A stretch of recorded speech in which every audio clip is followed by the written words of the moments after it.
OK, ça c'est une patiente qui est COVID, qui a été intubée.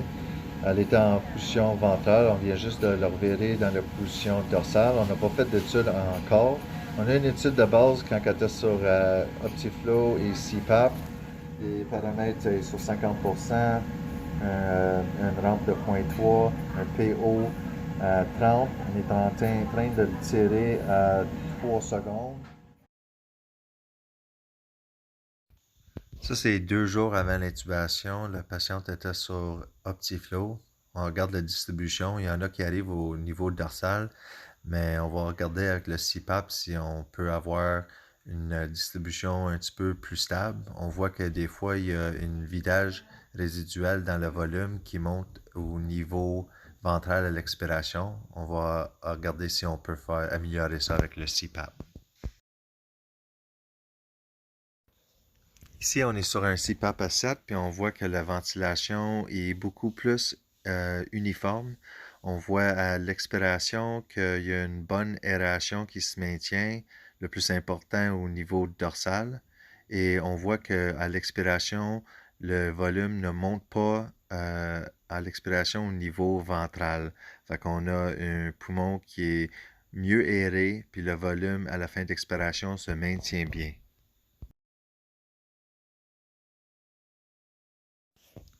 Ici, on est sur APRV. On voit une bonne distribution de la ventilation. Il y a 20% au niveau dorsal. On voit à l'expiration qu'il y a une bonne volume résiduel qui aide à garder les alvéoles stables et ouvertes. La région blanc en dedans du bleu. Le bleu, c'est l'aération. Puis le blanc, on aime ça que ça soit bien distribué en travers de la section bleue. Ça veut dire qu'il n'y a aucune section du poumon ou aucune région qui prend plus de charge de le volume qui est distribué. Fait qu'on aime ça que le blanc soit très bien distribué. Puis on voit que c'est le cas avec APRV pour cette patiente-là. OK, fait que ça, c'est l'étude qui regarde la fait que ça, c'est l'étude qui regarde les différences de compliance régionale.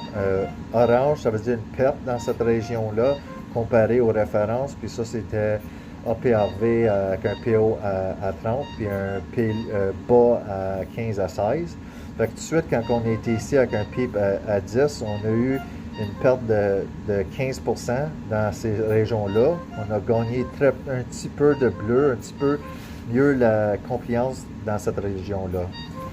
Ici, ça veut dire c'est compliance loss, perte de confiance. En anglais, compliance win, gagne de confiance. Donc, on voit dans toute l'étude, on a eu vraiment peu de gagne. On a gagné 8, 3, 4%, 2%, 1%, il n'y a rien. Fait qu'on n'a pas vraiment gagné de confiance en le changeant dans un mode traditionnel. Ça, c'est le pipe à 10. Mais on voit ici l'orange. On voit ici l'orange que pipe à 10, 15% de perte, 12, 29%. Ça se tient quasiment d'une trentaine. Fait que il n'y a pas de bénéfice de mettre ça en mode traditionnel, même avec un pipe à 19 ici. G ici, ça c'est quand on a retourné encore en APRV, puis on voit que la compliance, il y a moins de pertes. Avec APRV, on peut justifier l'utilisation du APRV avec l'information régionale. Okay, là, ici, j'ai enlevé l'APRV ici, puis je veux juste comparer vraiment, en place d'une analyse personnalisée, on va regarder vraiment l'étude PEEP. Fait qu'on a 10, 12, 14, 16, puis après j'avais monté à 19. Puis on a juste apaisé l'étude PEEP. Puis là, ça va nous donner, si jamais il faudrait qu'on retourne dans un mode traditionnel. Fait que là, on va regarder ici de 10 à 19. Orange, ça veut dire une perte de compliance. Blanc, ça veut dire qu'il y a des endroits avec une perte de compliance qui veut dire de l'atelectasie. Orange, c'est surdistension. Blanc, c'est atelectasie. Fait que ça, c'est le résultat d'une analyse de PEEP. comme que on a mentionné dans la vidéo, blanc, c'est des endroits qui peuvent avoir de l'atelectasie, puis orange, c'est des endroits où c'est qu'il y a une perte de compliance qui peut indiquer la surdistension. Fait que dans le fond, idéalement, on aimerait ça avoir le moins possible de blanc, puis le moins possible d'orange. Ici, on regarde que le PIP à 10 est très bien. Il n'y a aucune surdistension, il n'y a aucune perte de compliance qui est indiquée en orange. Mais quand on augmente à 12, 14 et de plus en plus, on a plus la saturation de orange. Fait qu'on a les couleurs de saturation qui peuvent rapidement nous indiquer où c'est qu'on est avec la surdistension ou l'atelectasie. Aussi, on a les numéros en orange. Ça, c'est les pourcentages de perte de compliance comparé aux références. Alors, d'habitude, si on va voir les lignes, les vecteurs en bas, d'habitude, où c'est que le orange puis le blanc se croisent, c'est l'endroit où c'est qu'on a le moins d'atelectasie puis le moins de surdistension. Fait que pour cet exemple ici, le meilleur PEEP, le PEEP optimal, si on irait en mode traditionnel, ce serait environ 10 et 11. Parce qu'on voit que les lignes se croisent entre 10 et 12. Fait que 11, ce serait idéal pour le patient. Il y a aussi des endroits jaunes. On verra ça plus en haut, mais j'ai pris un photo quand même juste du bas pour expliquer comment que ça marche. Fait que jaune, on veut pas ça non plus. Fait que les lignes jaunes, c'est bon avoir ça le minimum possible. Alors, il faut balancer et faire une décision clinique parce que quand même, c'est un moniteur. Tu prends toute l'information ici. En plus, on prend les résultats globaux, les plateaux, les pressions motrices pour faire une décision. Fait que le Pulmar Vista, c'est d'autres données qu'on peut rajouter pour faire notre décision clinique. Alors, le jaune, ça veut dire qu'il y a des ouvertures et fermetures cycliques des alvéoles. Fait on peut prendre aussi la ligne jaune en conséquence pour faire une décision. C'est des fois des alvéoles qui ouvrent puis qui ferment ou qui ouvrent en inspiration et se ferment avec l'expiration. Fait que ça nous donne aussi de l'information pour faire notre choix clinique. Volume 8 cc par kilogramme, à peu près en moyenne. Fait qu'on va descendre ici, voir si on est capable de bien maintenir le poumon ouvert avec moins de pression. Ici, on va voir si ça va diminuer un petit peu l'intensité là. Et après qu'on ait fait les changements, on va regarder l'impédance à la fin de expiration. Fait qu'on va regarder quand on descend de 30 à 28, ça va descendre. Puis on va voir si on est capable de maintenir en ligne droite les courbes d'impédance. Puis on va juste enlever ça. Puis aussi les numéros d'impédance. OK?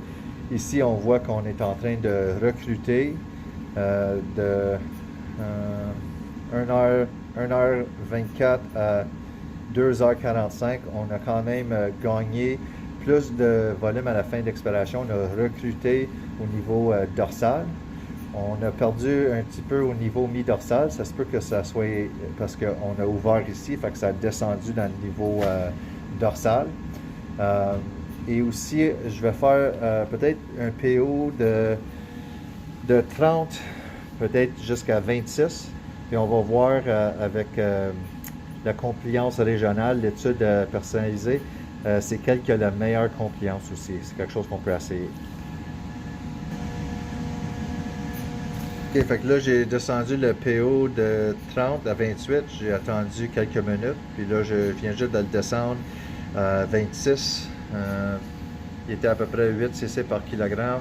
On a à peu près 20 à 30 millilitres de moins de volume courant. Ici, j'ai placé les marqueurs.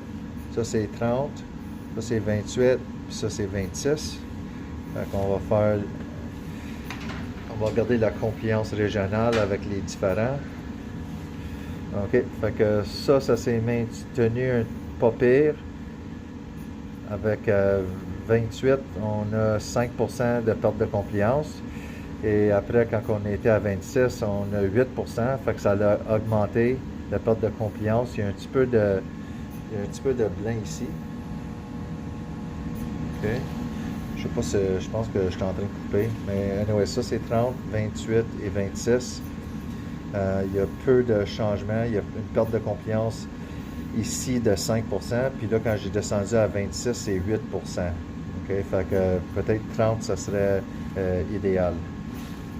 On va essayer une autre manière avec l'analyse personnalisée. La même affaire ici, là. On commence à perdre 5% de la compliance. Puis là, 8% de compliance. On va descendre un autre coup pour voir si ça continue à perdre de compliance. Ça veut dire qu'on est correct avec un PO de 30. Donc on va aller faire ça.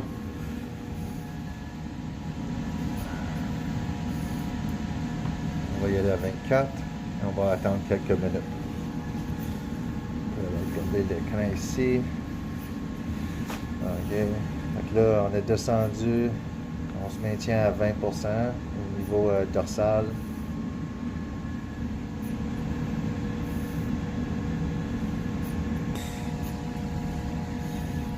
OK, 482 de volume, ça c'est avec un PO de 24. Ça c'est 30. On met ça à 30. 28. 26 puis 24. Là, on est descendu jusqu'à 24. On va voir si les compliances s'empirent. Ouais, fait que c'est ça. Tu vois, on était à 30, 28, 26 puis 24. Puis là, de plus en plus, on a un petit peu plus d'ouverture et fermeture cyclique. Tu vois, il n'y a pas de jaune autant ici. Puis là, il y en a plus ici. Fait que ça, c'est comme un retard de vidage résiduel. Fait que on sait tout de suite, ça nous donne beaucoup plus de confiance qu'on est bien pour tout de suite avec un PO à 30, que les compliances, qu'il y a des dangers là, de fermeture, des pertes de compliance légèrement.